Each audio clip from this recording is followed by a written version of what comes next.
un labrador jaune de 34 kilos. Transféré entre 3 refuges. Rejeté par 2 familles différentes. Et une seule phrase revenait, encore et encore. Ce chien est trop brisé. Pendant 732 jours, il n'avait pas remué la queue une seule fois. Pas de joie. Pas d'étincelle. Rien. Juste un regard vide, comme si quelqu'un avait éteint la lumière à l'intérieur de lui. Tout le monde avait abandonné Gunnar. Tout le monde, sauf une femme enceinte de 7 mois qui ne dormait plus la nuit. Personne ne savait ce qui avait détruit l'âme de Gunnar. Son dossier ne racontait pas toute l'histoire. Mais il en disait assez. Il se recroquevillait au moindre mouvement brusque. Il fixait le mur pendant des heures, sans cligner des yeux. Comme s'il regardait quelque chose que les humains ne pouvaient pas voir. Sa première famille le ramena au refuge après seulement 11 jours. La deuxième famille laissa un mot. Un mot que la responsable du refuge n'oublia jamais. Mais nous ne pensons pas qu'il soit encore capable de ressentir la joie. Alors son dossier fut marqué d'une petite note. Froide. Silencieuse. Définitive. Réévaluation finale. Dans le monde des refuges, ces 2 mots signifient une seule chose. Le temps de Gunnar était presque écoulé. Il était 2h15 du matin. Sarah ne dormait pas. Elle ne dormait plus depuis des semaines. Et là, sur son téléphone, elle tomba sur son visage. Ses yeux. Complètement vides. Complètement perdus. Le lendemain matin, elle montra la photo à son mari, Marc. Il regarda longtemps, puis dit doucement. Il a l'air vide à l'intérieur. Sarah ne répondit pas tout de suite. Puis, d'une voix calme mais certaine. Je sais. C'est exactement pour ça qu'on doit essayer. Le vendredi suivant, ils ramenèrent Gunnar à la maison. Il entra dans le salon. Et s'arrêta au milieu de la pièce. 10 minutes entières. Immobile. Le corps tendu attendant le prochain coup que la vie allait lui porter. Alors Sarah fit quelque chose d'inattendu. Elle ne le toucha pas. Elle ne l'appela pas. Elle ne le força à rien. Elle s'assit simplement sur le sol, et elle exista. À côté de lui. En silence. Chaque jour. Pendant un mois entier. Sarah tenait un journal sur sa table de nuit. Elle y notait chaque petite victoire. La première fois qu'il mangea toute sa gamelle.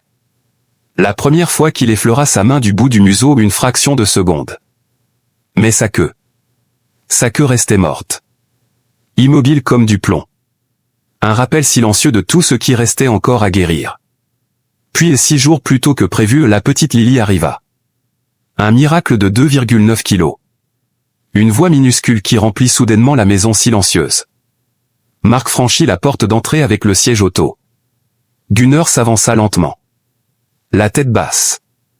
Il renifla doucement l'air autour de la couverture de Lily. Et puis, après 732 jours, sa queue bougea. Un seul balancement. Lent. Hésitant. Comme un muscle oublié qui se réveille d'un très long et très douloureux sommeil. À partir de ce moment précis, Gunnar changea.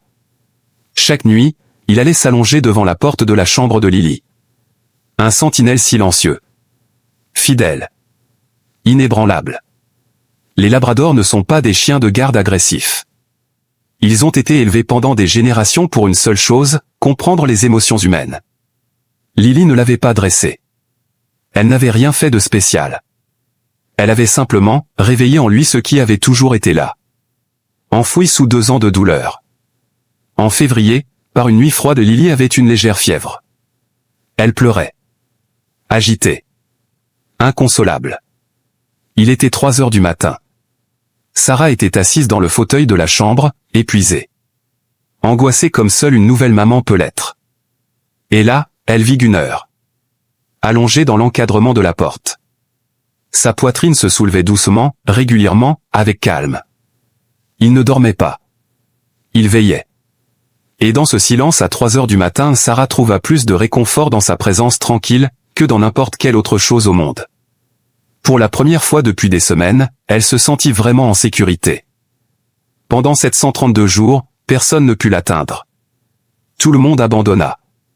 Puis une petite fille de 2,9 kilos rentra à la maison. Et elle lui rappela qui il était censé être. Certains chiens ne sont pas brisés pour toujours. Ils attendent simplement la bonne personne. Celle qui leur montrera le chemin du retour vers eux-mêmes. Si l'histoire de Gunner de fantôme à gardien vous a touché le cœur, pensez à donner une deuxième chance à un chien de refuge difficile. Likez cette vidéo. Abonnez-vous. Partagez cette histoire. Parce que quelque part en ce moment, il y a un Gunner qui attend.